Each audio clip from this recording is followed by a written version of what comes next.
Oke, jadi eh, untuk week 1 ya, week 1 sesi 1 dan week 2 sesi 2 itu kita bicara tentang hukum Gauss ya. Hukum Gauss. Yang ini itu bicara tentang konsepnya ya. Nah, sekarang yang di pertemuan week 2 sesi 2 ini kita akan bicara tentang penerapan ya dari hukum Gauss. Nah, sebelum ke penerapan, saya ingin tanya dulu sama kalian, apakah konsep dari hukum Gauss ini kalian sudah paham atau belum? Konsep tentang hukum Gauss itu intinya begini, ya. Konsep hukum Gauss, saya ulas sedikit ya. Ini di pertemuan kemarin ya, week 1 sesi 1. Jadi intinya adalah kalau kita punya sumber muatan, ini misalkan di dalam ini, dan ini adalah misalkan contohnya sumber muatan positif ya, maka di sekitar muatan ini itu akan timbul yang namanya medan listrik sesuai dengan eh, karakteristik dari muatannya.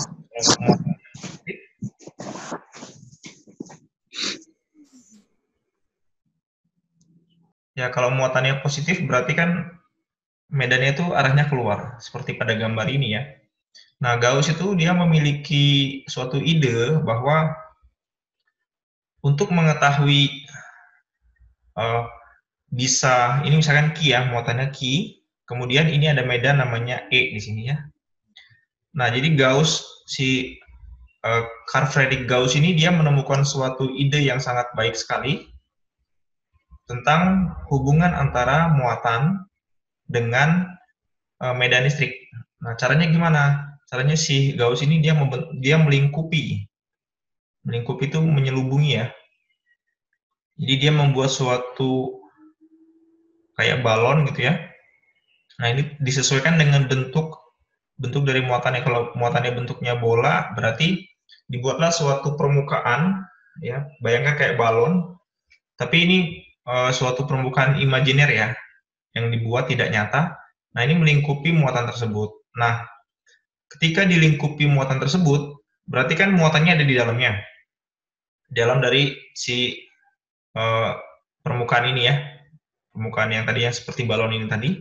Nah, terus kan kita lihat di sini bahwa di sini ada yang namanya uh, garis garis medan ya, medan listrik yang menembus menembus permukaan. Oke. Nah, permukaan ini itu namanya permukaan Gauss. Yang warna kuning ini ya, permukaan Gauss. Jadi, saya ulangi, itu ada garis-garis medan listrik yang menembus permukaan Gauss. Jadi kalau di gambar tuh, ini misalkan permukaan ya. Di sini saya ambil potongan kecil gitu, potongan dari suatu balon. Nah, ini ada uh, medan listrik yang menembus permukaan ini. Itu ya kira-kira gambarnya. Nah, garis-garis medan listrik yang menembus suatu permukaan ini namanya kita sebut sebagai flux, gitu ya, flux. Oke. Nah, terus saya lanjutkan lagi konsep dari hukum Gauss itu. Jadi, kalau kita lingkupin ini semua tadi ya dengan suatu permukaan imajiner yang kemudian kita sebut namanya permukaan Gauss. Nah, berarti kan semua medan listrik ini dia menembus permukaan Gauss ya, seperti ini ya. Ini bukan potongan kecil lagi tapi lengkap full semuanya, ya. Nah, kalau misalkan muatannya saya tambah, misalnya aja, kalau muatannya saya tambah di sini, berarti kan akan nambah lagi medan listriknya, gitu ya, tambah banyak lagi. Artinya, kalau muatannya bertambah, Q-nya bertambah, Q ya, muatan bertambah, maka ini akan sebanding dengan flux tadi, garis-garis medan listrik yang menembus suatu permukaan, dia akan bertambah juga. Nah, dari sinilah kemudian si Gauss menyimpulkan bahwa ada yang tahu gimana? Ada hubungan antara muatan dengan flux. Jadi kalau saya tulis dulu ya, hukum Gauss itu kan integral tertutup E dot dA sama dengan Q in bagi dengan epsilon 0. Ini ekspresi hukum Gauss secara lengkap, tapi saya mulai dulu dari sini ya. Jadi kan tadi konsepnya adalah kalau muatannya bertambah, maka fluxnya juga bertambah. Jadi di sini kita tulis ya, Q itu sebanding ya dengan flux. Flux kita kasih simbol begini. Ya. Muatan sebanding dengan flux. Nah, muatan yang di mana? Muatan yang ada di dalam permukaan Gauss ya di sini ya. Ini adalah muatan di dalam permukaan Gauss. Oke. Nah, ini apa? Ini adalah tadi flux listrik. Oke, yang menembus permukaan Gauss. Oke. Nah, lihat di sini flux itu ada dua komponen ya. Itu adalah medan listrik E dengan luas permukaan ini kan, yaitu adalah A. Gitu. Nah, kalau saya ambil potongan kecil luasnya, kita sebut sebagai dA. Nah, sehingga yang namanya flux di sini, flux itu adalah ini, E kalikan dengan dA. Kalau saya mau mencari flux total, nah berarti kan saya jumlahkan, ya, saya jumlahkan semua elemen flux yang kecil-kecil. Berarti ini menjadi integral E dot dA. Nah, gitu ya. Nah, terus kalian lihat di sini bahwa ini kan permukaan luas. Luas itu kan 2 dimensi ya, makanya integralnya itu lipat 2 di sini. Ya, integralnya lipat 2. Terus Gauss sendiri mensyaratkan bahwa ini permukaan yang tertutup ini harus dia full permukaannya, tidak boleh ada lubang. Makanya kita buat integral tertutup. Nah, ini ya, integral tertutup gitu simbolnya ya. Jadi integral tertutup E dot dA ya, ini ya. Tadi ini Q, saya lanjutkan lagi yang bagian ini. Q itu sebanding, saya buat di sini aja. Q itu sebanding dengan flux tadi kan ya, flux. Nah, berarti Q sebanding dengan integral tertutup dari E dot dA. Oke? Nah, terus ini kan baru sebanding ya. Sebanding itu artinya belum sama dengan, dia masih, kalau tadi ya, kalau Q-nya bertambah, maka fluxnya bertambah. Nah, maka biar dia nilainya sama dengan, ini berdasarkan hasil eksperimen, ternyata kita harus melakukan koreksi. Koreksinya berupa apa? Koreksinya adalah kita menambahkan suatu faktor di sini. Ya, koreksi berdasarkan eksperimen tadi ya, bahwa agar dia nilainya itu menjadi sama dengan, tadi kan begini, integral tertutup E dot dA. Nah, biar dia nilainya sama dengan begini, maka Q itu dibagi dengan suatu konstanta namanya epsilon 0. Ya. Makanya jadi beginilah, E dot dA. Nah, Q-nya tadi adalah muatan yang dilingkupi dalam permukaan Gauss. Makanya untuk membedakan antara muatan yang dilingkupi dengan tidak, kita kasih simbol Q in. Ya. Gitu.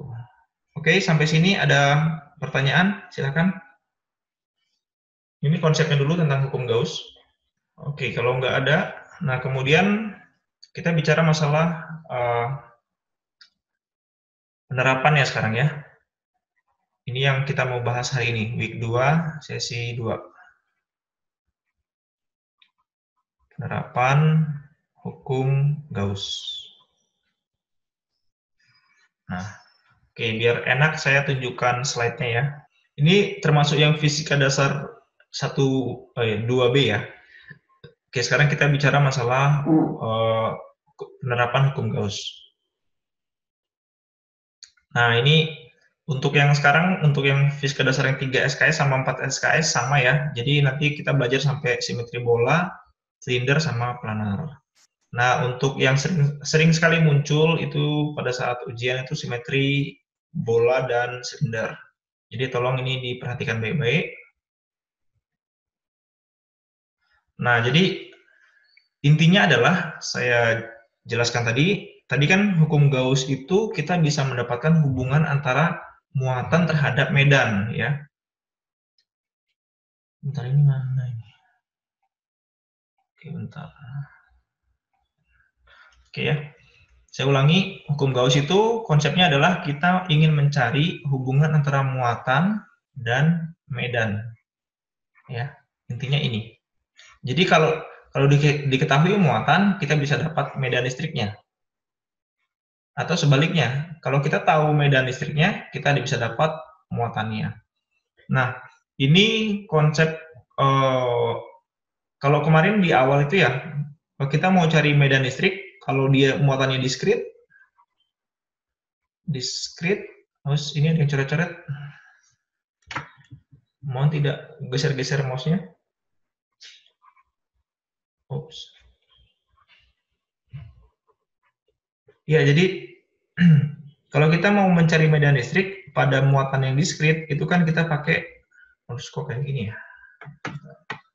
Apakah ada yang coret-coret ini? Saya ulangi ya. Untuk mendapatkan medan listrik, itu bisa caranya kalau dengan muatan diskrit, kita pakai E sama dengan K, Q per R kuadrat gitu ya, R topi. Nah, atau bisa juga pakai, kalau misalkan dia continue, ya, masih bagus, apa namanya, bentuknya gitu, misalkan kayak kemarin kita bicara masalah ada panjang begini, kita pakai yang kemarin ya, DE sama dengan integral gitu ya, K kali dq per R kuadrat. Ya, kemudian nanti kita dapatkan E-nya sama dengan K integral dq per R kuadrat gitu ya. Nah, cuman ini sangat merepotkan. Nah, sehingga Gauss itu punya ide, ya kita pakai aja yang tadi ya, integral tertutup dari E dot dA sama dengan Q in per epsilon 0. Jadi hukum Gauss itu lebih mudah untuk mencari medan listrik. Yang penting syaratnya itu adalah muatan yang ada di dalamnya atau Q-in itu bentuknya dia harus simetrinya tinggi, simetrinya bagus. Nah, contohnya simetri bagus itu adalah bentuknya seperti bola gitu.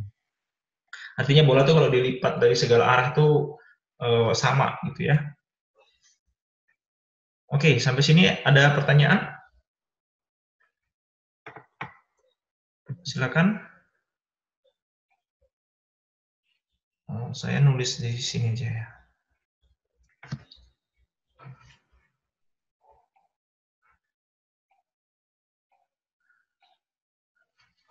Oke, nah kita sekarang mau menerapkan hukum Gauss di yang pertama adalah simetri bola. Oke ya, ini kan sudah pernah belajar juga ya. Jadi misal terdapat bola ya, bola pejal. Ini artinya bola pejal tuh dia dalamnya tuh penuh berisi ya, bukan bolong. Jadi terdapat bola pejal yang diberi muatan uniform. Jadi maksudnya uniform ini dia tersebar merata di sini ya. Oke, dia tersebar merata. Nah, kemudian kita diminta carilah medan listrik ya di semua daerah. Oke, jadi misalkan ini adalah bolanya. Nah, kemudian bolanya ini tadi dia diberi muatan namanya Q gitu ya, Q besar. Oke, kita sebutin muatannya namanya Q, misalkan dia positif dan tersebar merata, artinya ini merata begini ya. Oke, kita gambar aja.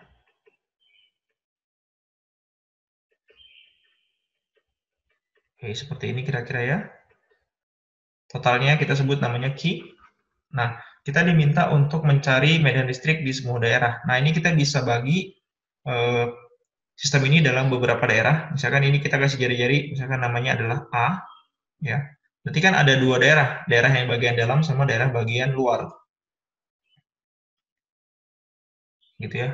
Ini jari-jarinya misalkan A. Terus dulu di sini terdapat dua daerah ya. Dua daerah. Yang pertama itu adalah untuk jari-jarinya kurang dari A. Yang kedua itu adalah jari-jarinya lebih besar daripada A.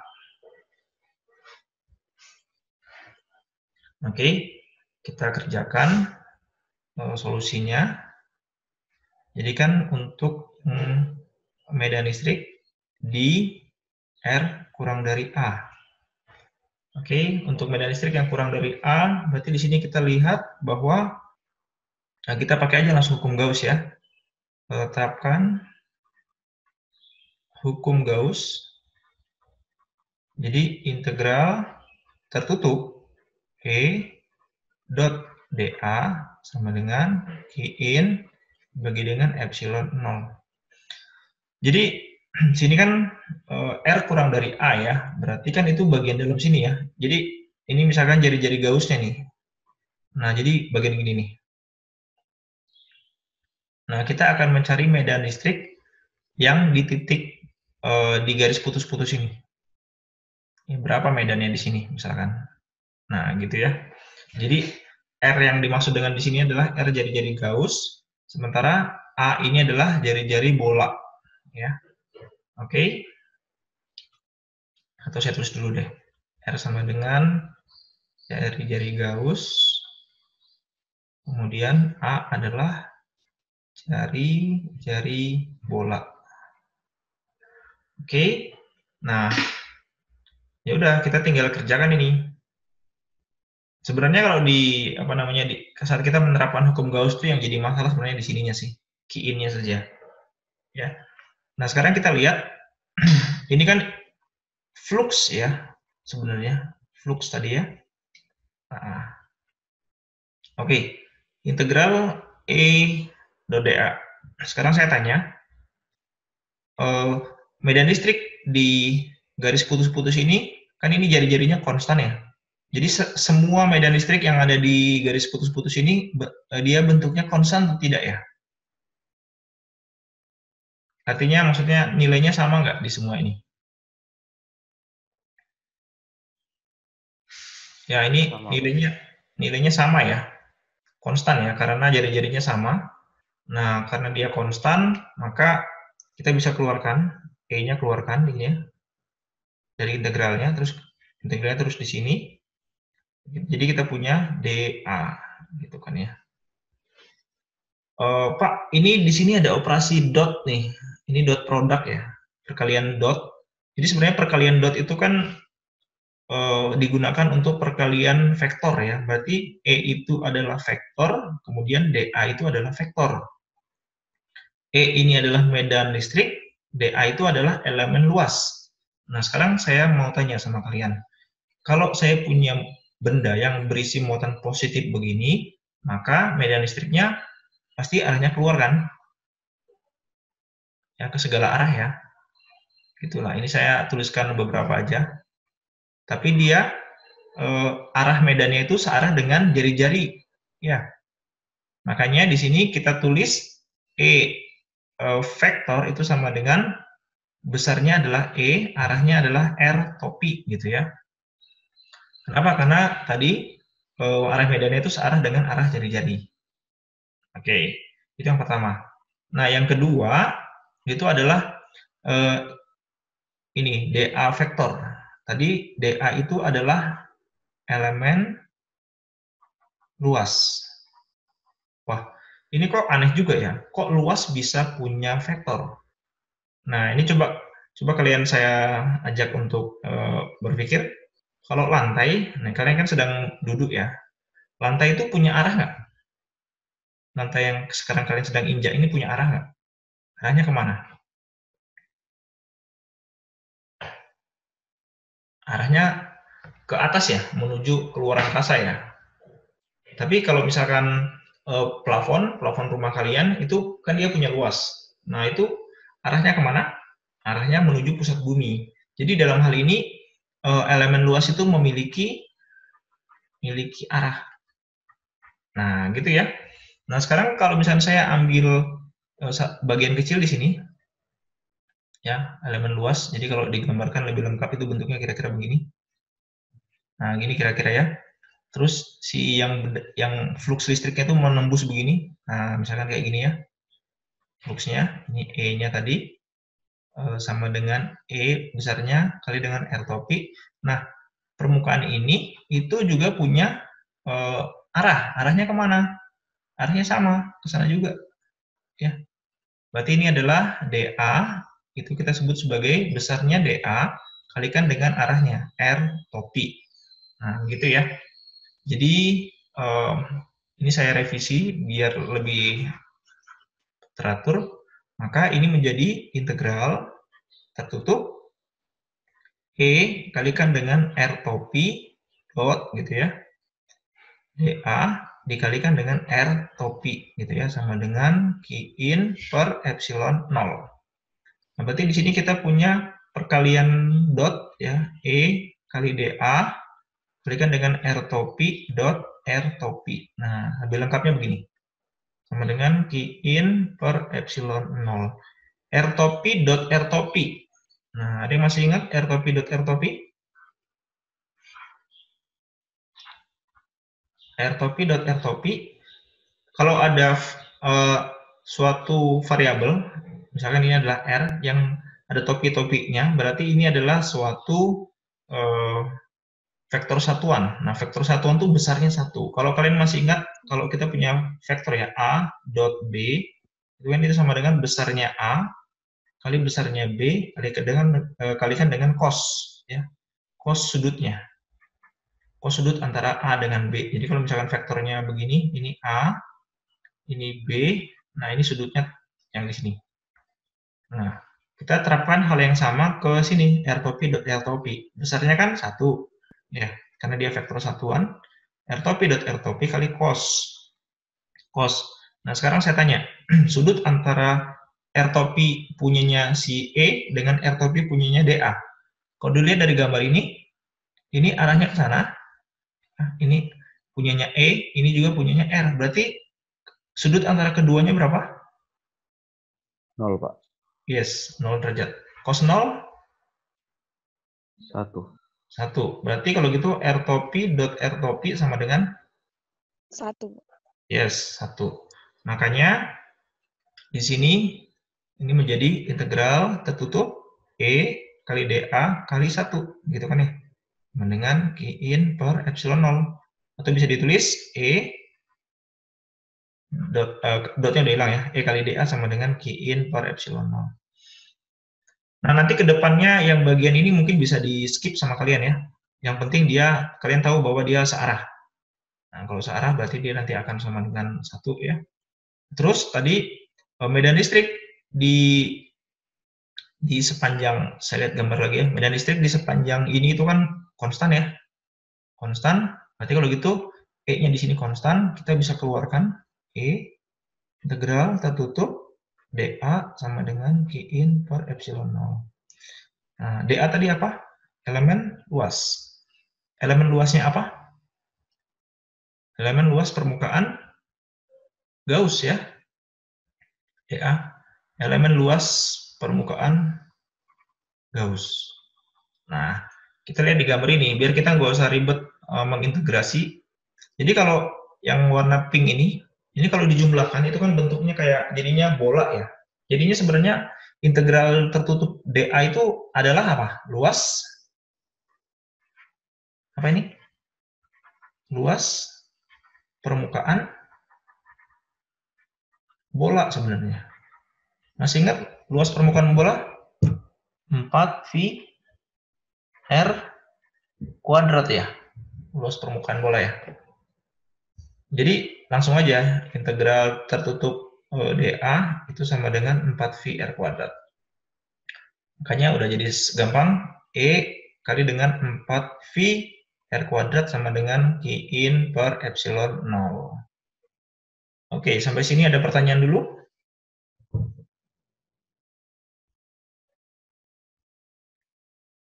Nggak ada? Oke, kalau nggak ada kita cari Q in sekarang. Cari Q in.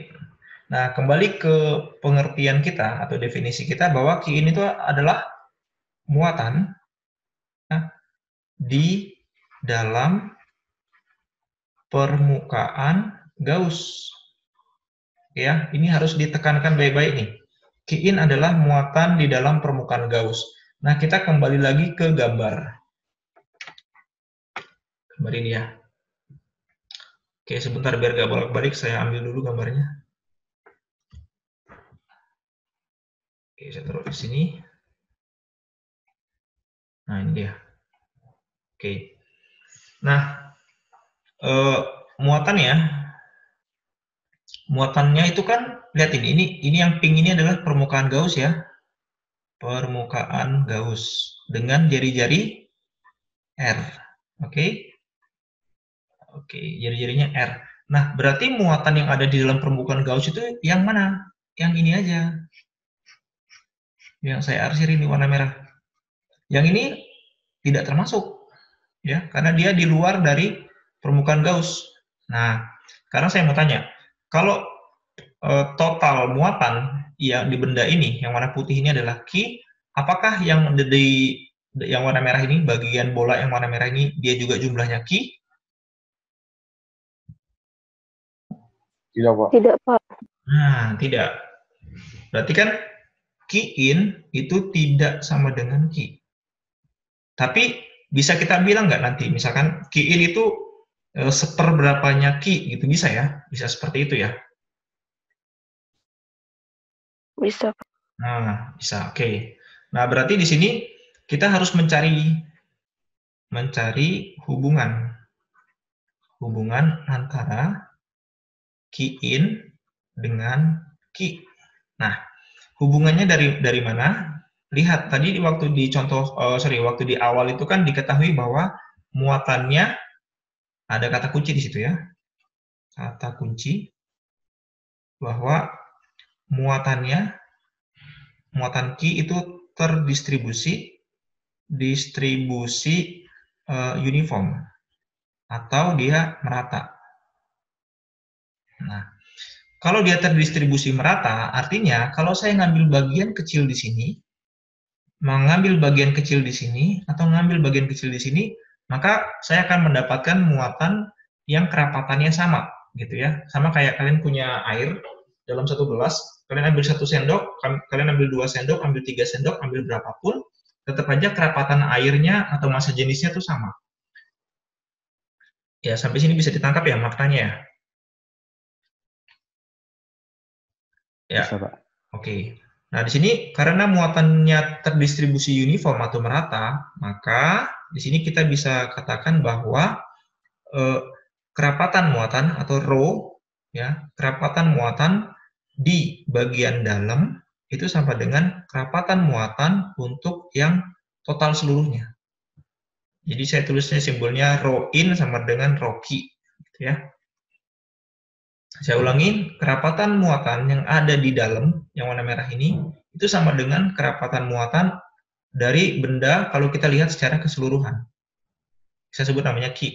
Nah, kerapatan muatan itu adalah muatan per volume. Ya kan ya?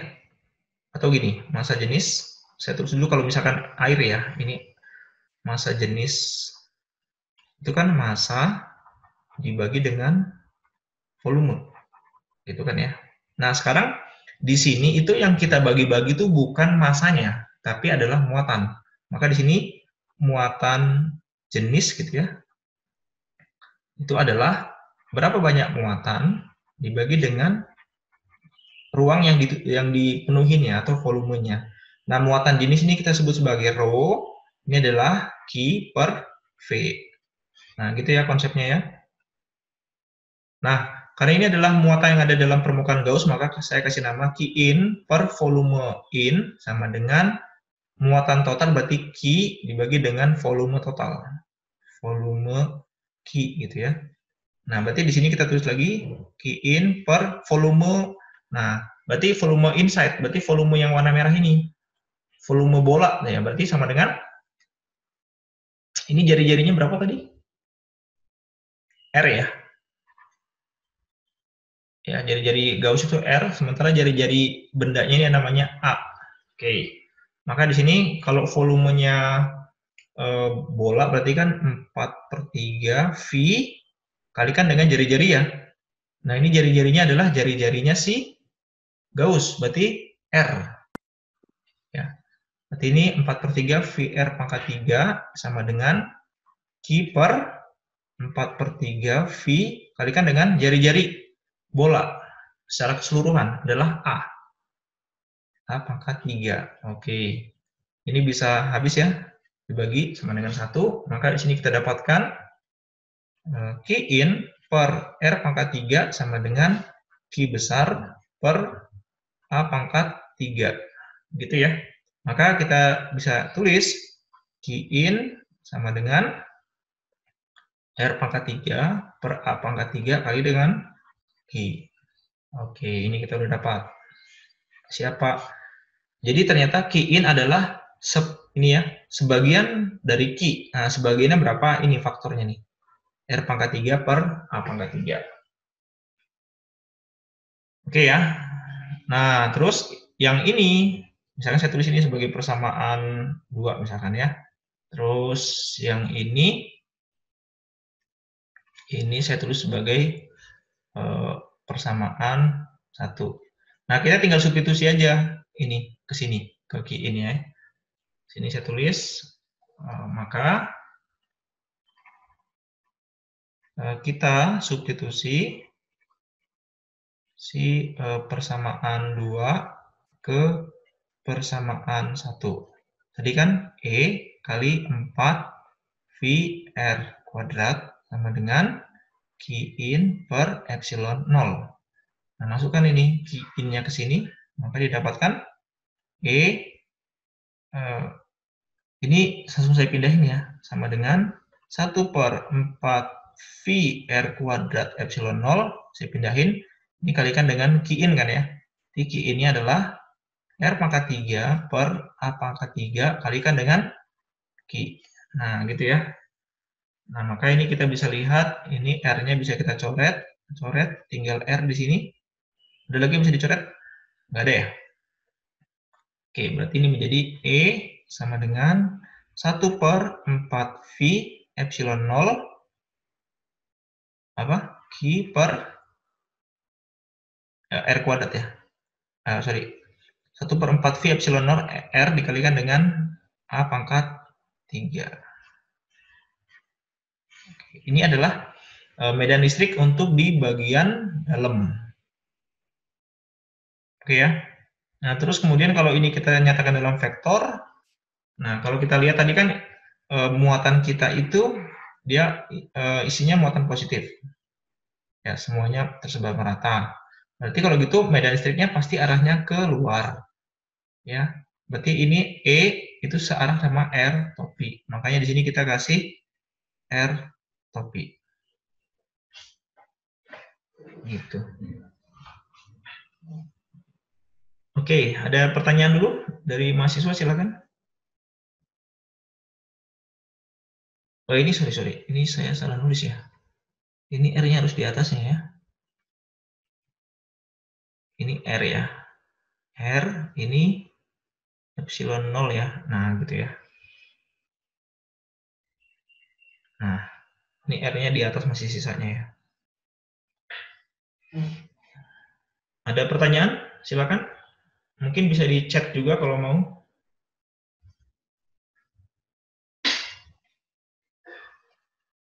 Nggak ada? Oke, kalau nggak ada, kita lanjut ke bagian yang kedua. Yang kedua tadi kita mencari medan listrik untuk R itu lebih besar daripada A. Jadi kalau dibuat gambar ya, dibuat gambar itu tadi kita punya muatannya begini. Kemudian jari-jari bolanya ini adalah A, gitu ya. Nah, kalau daerah R ini tadi adalah jari-jari Gauss ya. Ini jari-jari Gauss. Jari-jari Gauss. Nah, kalau jari-jari Gaussnya lebih besar daripada A, maka ini saya ambil misalkan contoh ini adalah R ya. Nah, berarti kalau gitu permukaan Gaussnya adalah yang ini. Nah, dia bentuknya bola ya. Lebih besar daripada si A. Nah, begini.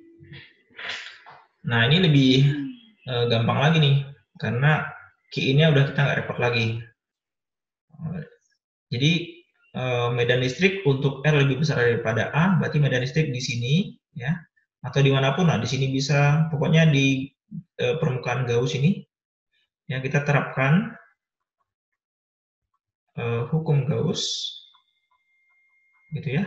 Integral tertutup dari E dot dA sama dengan Q-in per epsilon 0. Oke, tadi ini udah dapat ya. Langsung aja, sama aja tadi berarti E kali 4V R kuadrat sama dengan Q-in. Apa tadi Q-in? Muatan di dalam permukaan Gauss. Sip, dalam permukaan Gauss. Berapa muatannya? Berarti semua ini ya? Berapa muatannya semua ini? Ada yang tahu? Q ya. Tadi kan muatan totalnya namanya Q. Berarti ini muatan total untuk sekarang adalah muatan Q ini sama dengan Q per epsilon 0. Maka dengan mudah kita tulis E sama dengan Q per 4V R kuadrat epsilon 0.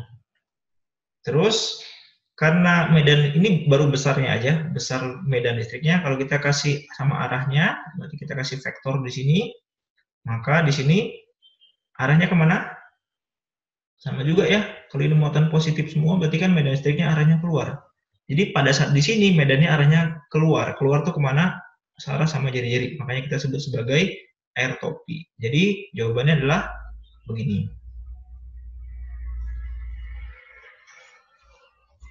Nah, kita sudah dapat nih. 2 ya. Nah, biasanya di ujian itu kami minta mahasiswa itu bisa juga menggambarkan grafik ya antara medan listrik terhadap fungsi dari jari-jari. Nah, saya tambahkan ya di sini. Yang bagian ketiga profil medan listrik E ya sebagai fungsi dari jari-jari. Tadi kita sudah dapat kalau untuk R ya. E-nya itu akan bernilai, ada 2 tadi ya. Yang pertama itu nilainya adalah yang ini ya. Saya pindah ke bawah aja. Oke. Nah, terus di sini ya. Jadi E-nya itu akan bernilai begini ya. Nah, ini dia. Sebentar ya, saya buat dia rapi dulu. Nah, jadi E-nya akan bernilai sebesar R per 4V epsilon 0 Q per A pangkat 3 kalau R-nya kurang dari A, gitu kan ya. Terus dia akan bernilai yang ini satu lagi, Q per 4V R kuadrat epsilon 0 R topi, ini untuk R-nya lebih besar daripada A, gitu kan ya. Kita dapatkan 2 hasil. Nah, yang dimaksud dengan profil ini adalah, jadi gini, jadi kalau misalnya saya gambarkan, ini adalah muatannya di sini. Nah, saya buat suatu garis sumbu ya. Ini sumbunya begini. Oh, sorry. Sumbunya begini, kemudian saya buat sumbu begini. Ya. Nah, yang bagian mendatar ini adalah jari-jari, kemudian yang bagian tegaknya ini adalah misalkan medan listriknya. Nah, berarti kan di sini kita punya dua daerah ya. Saya ngambil ke sini. Nah, ini kan yang bagian sini itu adalah, ini jari-jarinya sama dengan A ya. Tadi kan ya. Ini jari-jari bendanya sama dengan A. Berarti daerah yang ini adalah daerah yang R kurang dari A. Sementara bagian yang ini adalah R lebih besar daripada A. Nah, kita lihat sekarang. Kita sketsa grafik. Saya mau tanya sama kalian nih. Ini 4V epsilon 0, ini konstan nggak?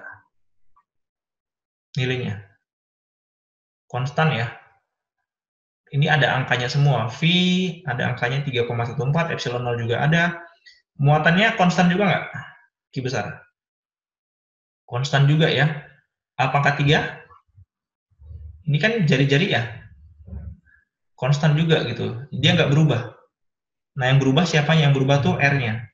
Ya, jadi di sini kita bisa lihat bahwa antara E dengan R, ya ini kalau yang kuning-kuningnya saya kumpulkan jadi satu gitu ya, saya dapatkan begini. Ini E sama dengan yang kuning ini, ya, ini yang dalam ini dikalikan dengan R. Nah, jadi dari sini kelihatan ya, bagaimana hubungan antara E sama R. Hubungannya adalah sebanding, ya. Jadi kalau R-nya makin besar, jadinya misalkan ini 0 kan, ini R sama dengan 0 di sini. Kalau R-nya makin besar, E-nya makin besar. Ya. Makin besar ya. Berarti kalau gitu kalau digambarkan, dia ini makin besar, makin besar. Makin besarnya secara linear ya.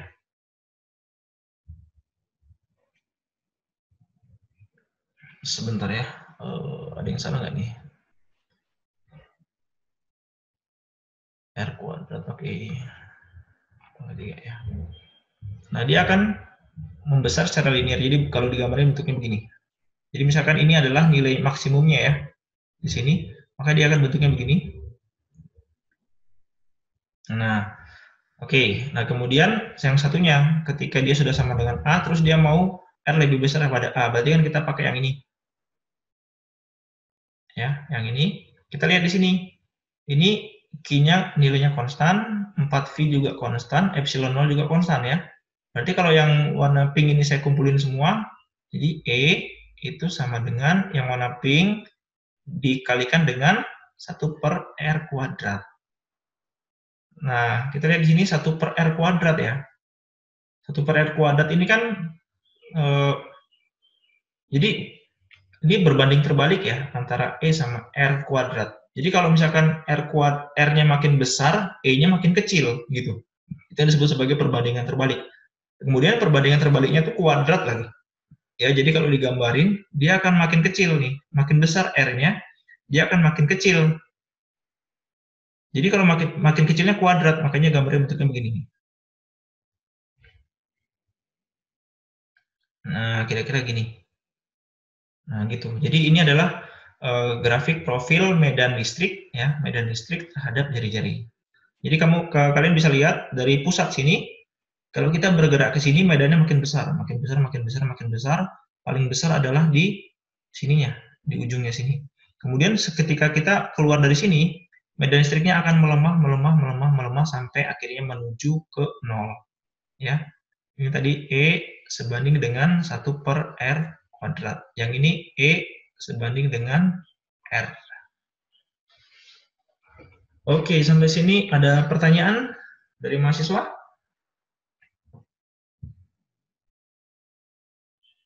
Halo, masih ada di sana?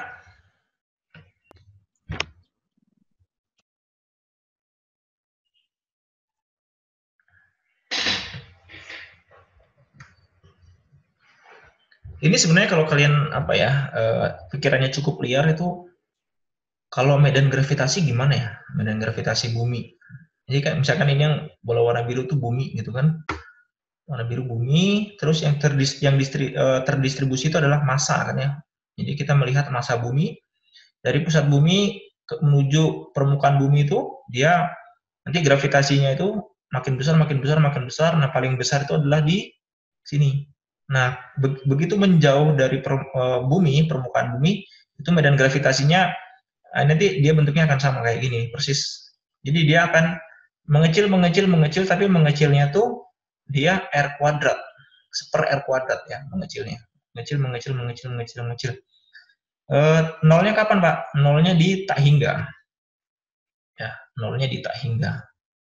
Jauh kali lah, pokoknya jauh kali. Itu. Silakan kalau ada yang mau bertanya.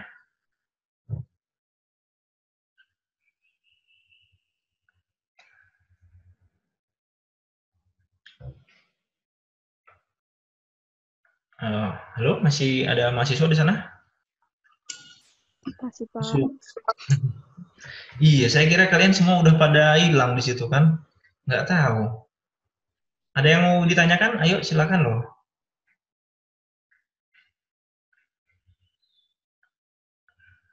Udah paham semua?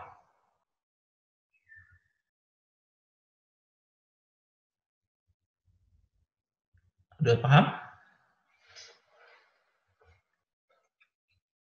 Pak, saya mau bertanya. Iya, siapa ini yang mau nanya? Jadi, saya David, Pak. Jadi, Pak, semakin mendekati inti muatan itu, maka medan gravitasi, medan listriknya semakin hilang gitu, Pak. Ulangi, semakin ulangi, boleh ulangi. Semakin mendekati muatannya, Pak, inti muatannya, maka medan listriknya semakin hilang. Ini jangan dibilang inti muatan ya. Ini pusat dari apa namanya benda ini aja, yang warna biru ini. Muatannya kan tadi tersebar merata di sini kan ya, rata semua. Intinya mana? Intinya nggak ada sih. Inti muatan nggak ada. Tapi kalau misalkan pusat benda, oke lah. Oke, Pak. Kalau dia menuju semakin dekat dengan pusat, ya dia akan makin kecil ini medannya. Pas di pusat berapa? 0. Gitu. Pas di sini paling maksimum. Pas sana makin menjauh. Gitu. Siapa tadi namanya? NIM-nya berapa? 11S18042, Pak. Ujungnya aja. Ujungnya. 042, Pak. 42. Namanya siapa? Indah. David Basalomon, Pak. David. Oh, di sini ada Iya, Pak. Indah juga nih, NIM 42. Ya, saya kasih plus 5 buat kamu. Buat pertanyaannya. Ada lagi yang lain? Yuk. Ini saya tambahkan buat di quiz ya. Yang mau bertanya silakan.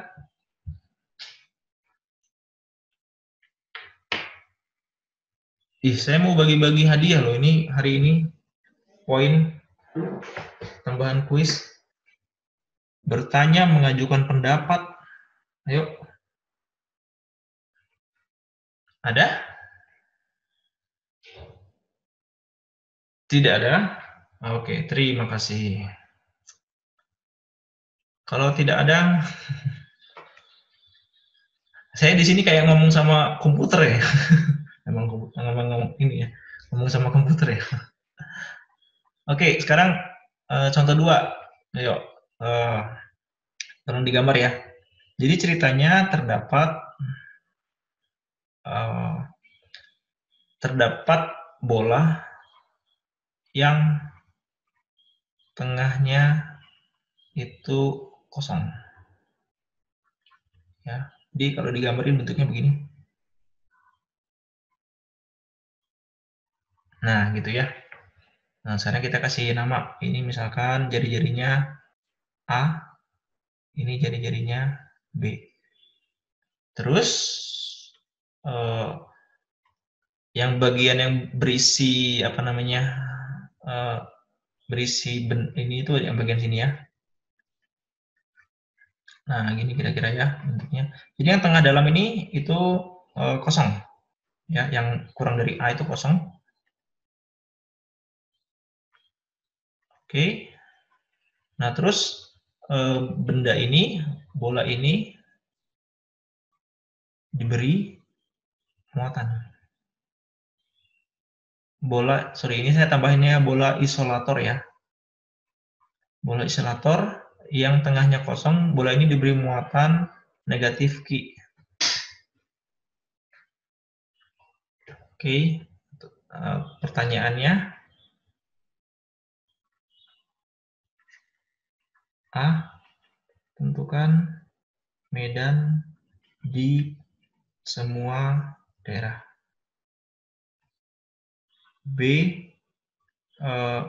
Gambar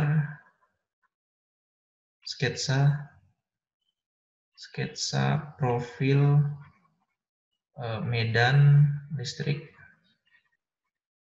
terhadap fungsi R. Ini jangan contoh deh, ini jadi latihan lah ini. Latihan 1 ya berarti ya. Latihan 1.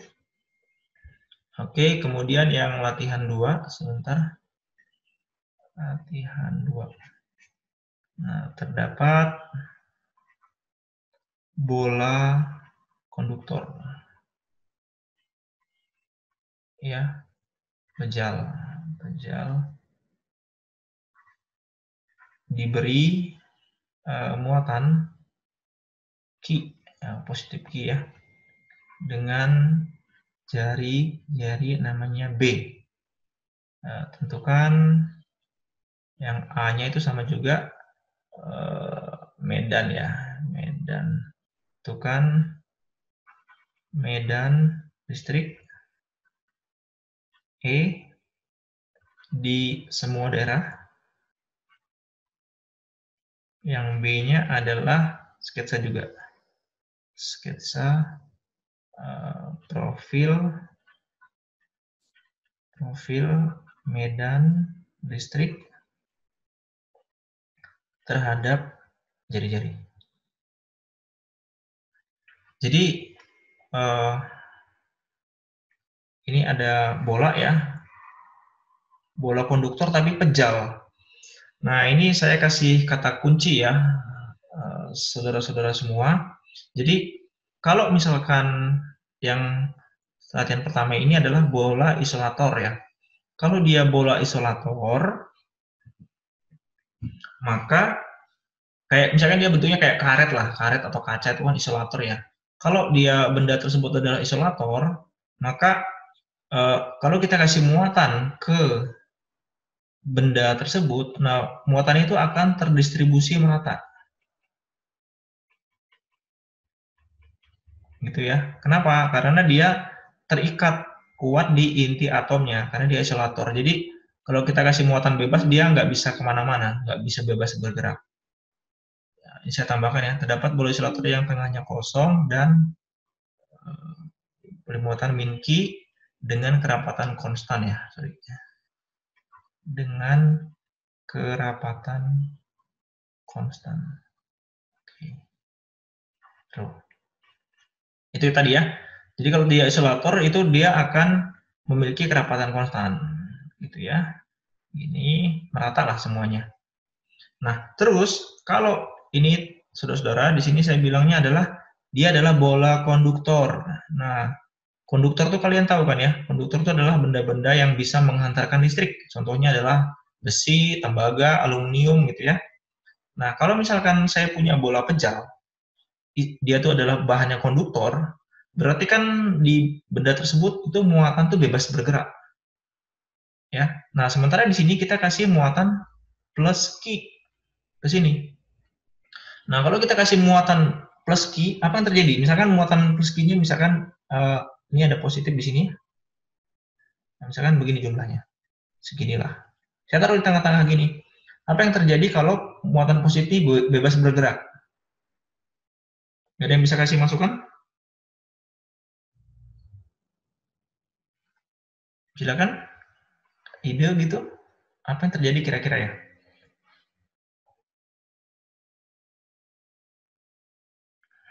Halo?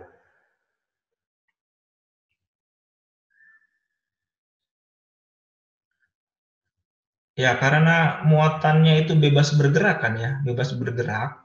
Maka ini kan positif sama positif. Oh iya, siapa tadi yang mau bilang, yang mau muncul? Boleh? Siapa tadi?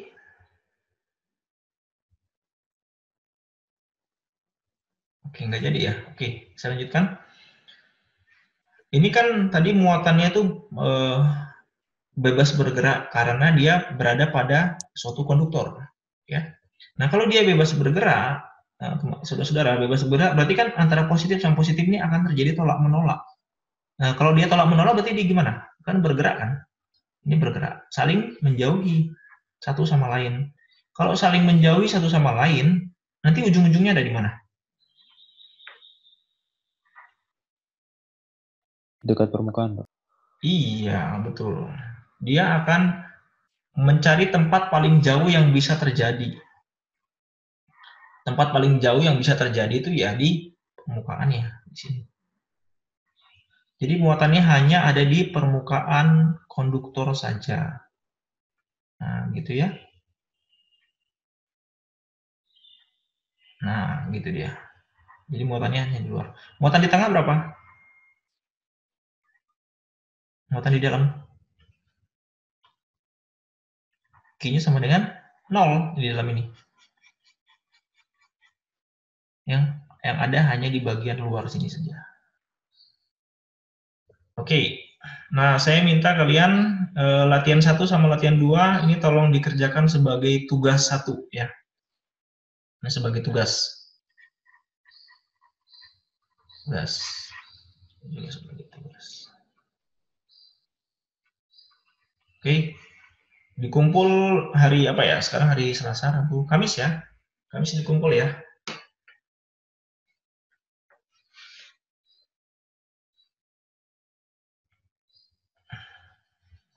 Oke, ada pertanyaan. Ya. Tolong Pak di scroll ke bawah dikit Pak. Oh, siap. Ya, makasih Pak. Iya, sama-sama dong. Nanti ini udah saya rekam ya, nanti saya akan upload juga di YouTube lah.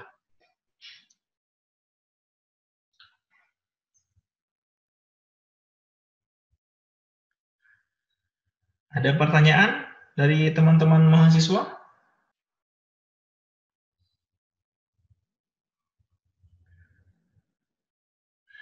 Ada yang bertanya nggak? Ini sebenarnya aplikasinya di mana sih gitu?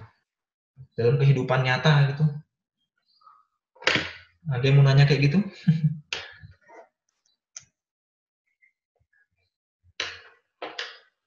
Halo? Ada yang mau nanya? Apakah kalian tidak mau tahu ini sebenarnya digunakan untuk apa sih gitu?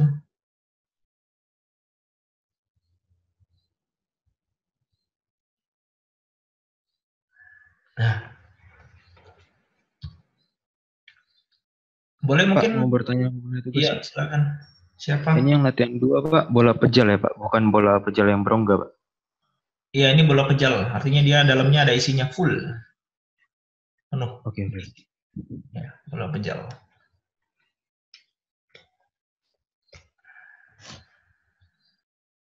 Ya, kembali lagi ke pertanyaan yang tadi. Sebenarnya aplikasinya ada di mana sih aplikasinya? Ini sebenarnya sangat dekat sekali loh dengan kalian loh.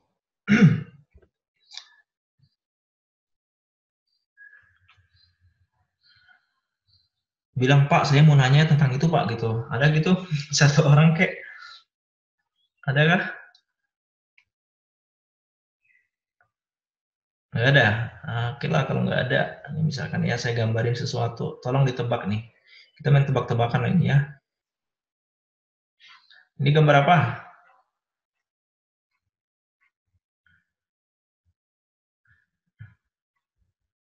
Televisi, Pak. Ya, Si oke. Pak. Ya, TV. Televisi biar bisa muncul ada gambarnya. Oke, selain kita colokkan dia ke listrik ya udah pasti colokkan ke listrik. Ada apa lagi? Biar dia bisa menampilkan ada apa siaran televisi harus apa?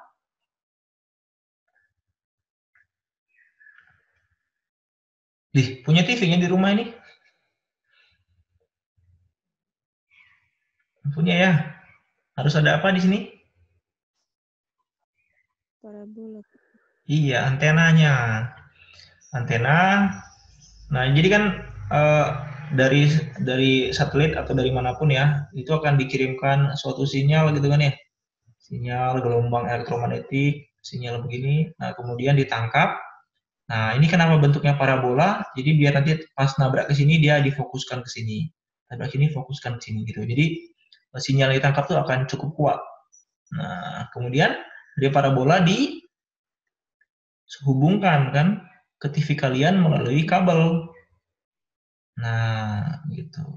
Gitu kan ya. Ini kabel antena kita sebutnya. Nah, pertanyaan saya adalah, pernahkah kalian membuka atau melihat isi dari kabel antena? Pernahkah? Belum pernah ya. Jadi kalau kabel antena ini diperbesar ya, mungkin ada yang sudah ya.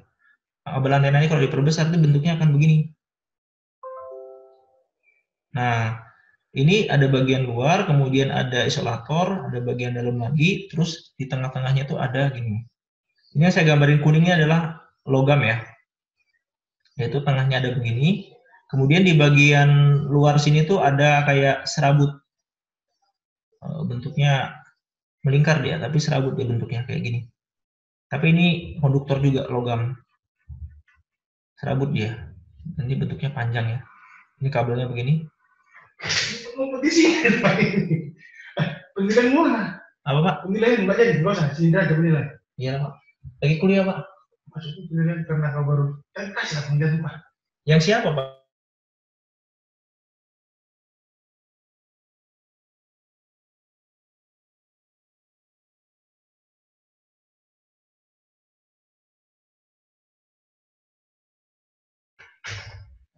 Harus, sorry ya. Sorry.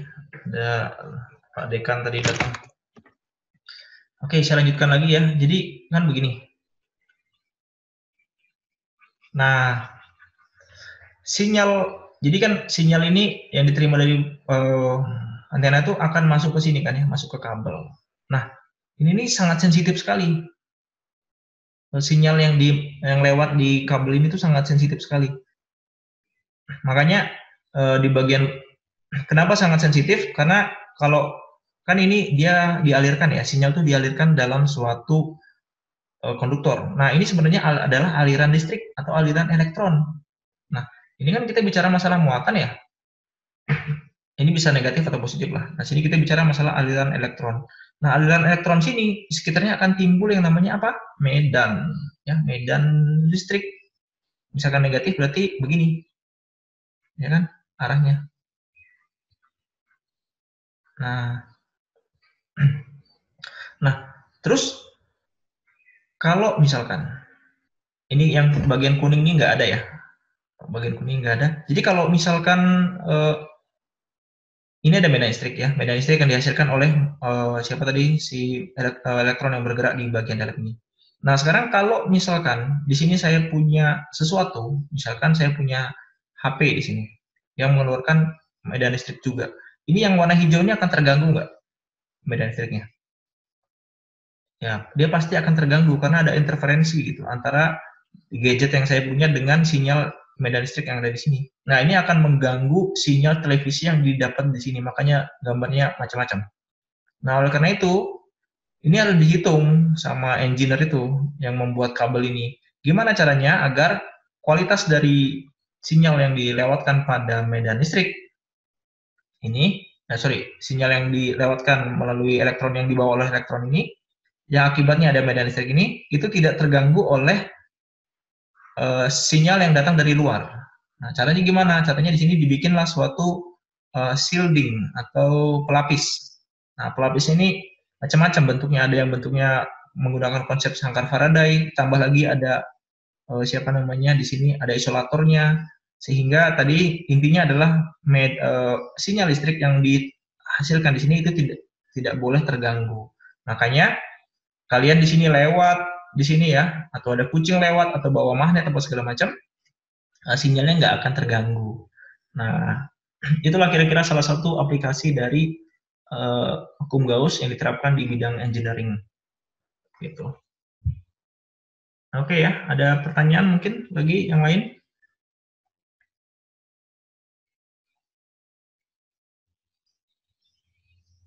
Cukup? Iya, saya mau tanya sama kalian, kalau kita seperti begini 2 jam itu capek nggak mata kalian ya? Ngeliatin laptop terus ya? Tidak, Pak. Enggak ya? Udah biasa ya?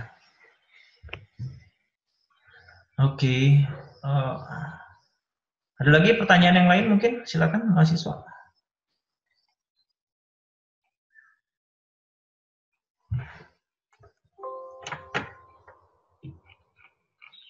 Cukup? Lebih lengkapnya nanti boleh dilihat di YouTube ya. Itu udah saya lengkapkan semua pembahasan untuk simetri bola, bidang, sama silinder. Nanti kalau ada pertanyaan silakan di ini. Jadi saran saya sih ya, kalian nanti tolong nonton dulu video-video yang ada di YouTube itu, terus kemudian latihan. Nah, fokuskan pada saat kita diskusi sekarang seperti begini, itu untuk bertanya lah, bertanya kalian udah mengerjakan sesuatu, kalau ada masalah bisa langsung diskusi di sini. Gitu ya.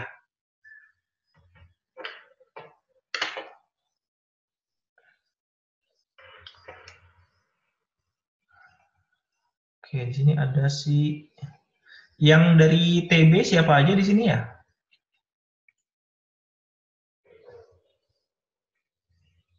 Halo?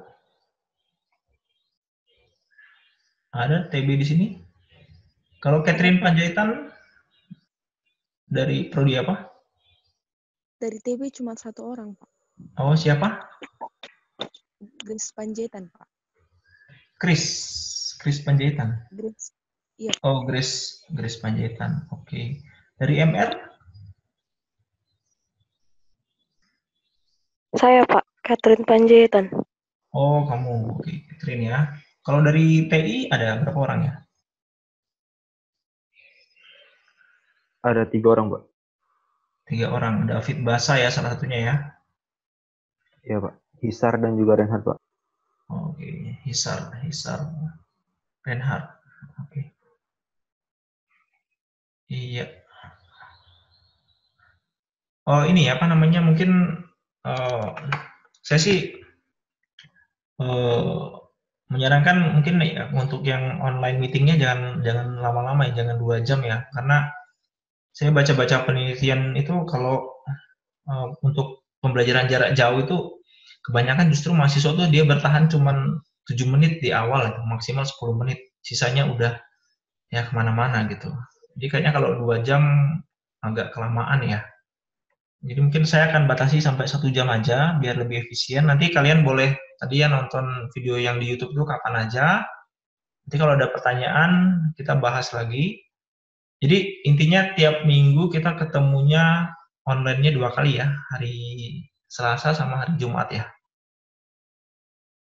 Sesuai dengan RPS PJJ ya. Jadi nanti tiap ini kalian silakan cek kapan jadwal kita online-nya. Gitu ya. Oke. Sebelum saya tutup, apakah ada pertanyaan dulu dari kalian terakhir? Nggak ada? Maaf, Pak, untuk hari Jumat, Pak. Jadwal saya tabrakan, Pak. Ya, begini, yang masalah jadwal tabrakan itu, kalau untuk yang online meeting ini saya tidak wajibkan semua ya, bisa ikut, karena mungkin ada masalah kuota internet dan segala macam. Tapi nanti gini, saya akan rutin seminggu 2 kali ya, sesuai dengan jadwal di RPS PJJ itu. Kemudian rekamannya nanti saya akan upload juga di YouTube, sehingga nanti kalau misalkan yang tidak bisa ikut, silakan menonton itu, ya, menonton rekaman atau menonton video-video yang sudah ada di YouTube. Nah, kemudian untuk kehadirannya itu akan saya lihat dari catatan belajar kalian, itu yang utamanya. Gitu ya. Jadi kalau bentrok nggak ada masalah lah. Baik, Pak. Oke, ada lagi yang lain?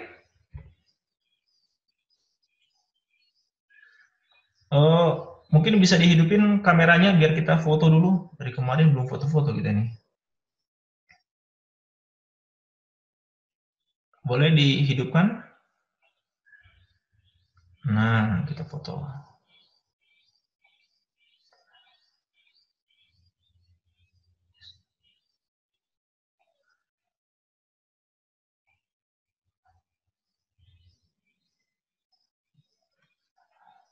Si David, udah mandi kok David? Sudah, Oke. Pak. Si Nixon nih belum mandi kayaknya nih. Rambutnya masih rock and roll ya.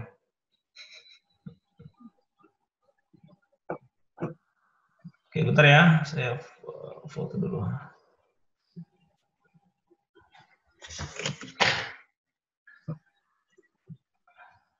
Gimana caranya ya?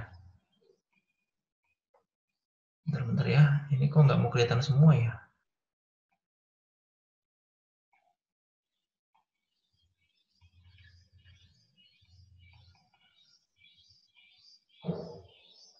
Oke, siap. Senyum. 1, 2, 3. Oke. Ya, thank you. Jangan lupa tugasnya dikerjakan ya. Dikumpul hari Terima Kamis kasih, ya. Pak. Ya. Oke, selamat pagi.